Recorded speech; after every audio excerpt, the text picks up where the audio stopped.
Ito ang una nating project mga idol. Ito, gagawa tayo ng pag-itlogan ng mga alaga natin. Yan. Yung mga ritaso na plywood natira namin. Yan. Kasi yung mga pato dun sa fish pan kung saan saan na nangitlog. Ito ang gamit natin.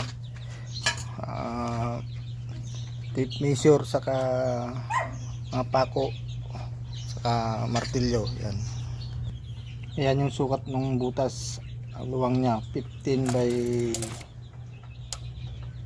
1 feet. Yan.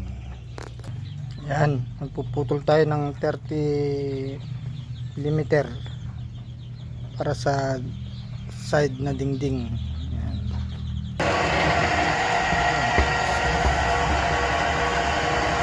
Oh, yan. Putol na. Yan. Nakaputol na tayo ng 6. Kakabit na natin.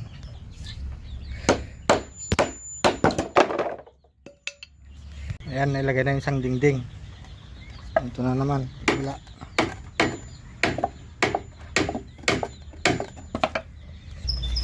Ayan, malapit na maikabit yung sidings.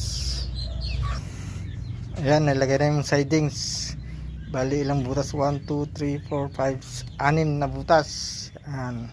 Ayan, lagyan na natin ng takip sa ibabaw. Ayan.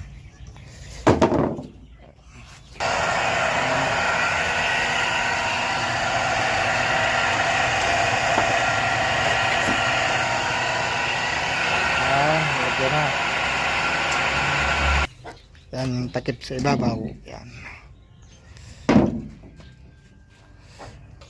Ayan, kinapos. Dugtungan na lang. Ito ang yung dudugtong. Ayan, tapos na itong pag-itlogan ng aking pato. Yan, yan ang unang project ko. Yan.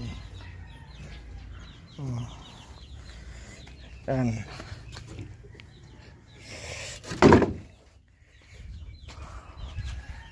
Yan. Bali 6 na butas. Yan.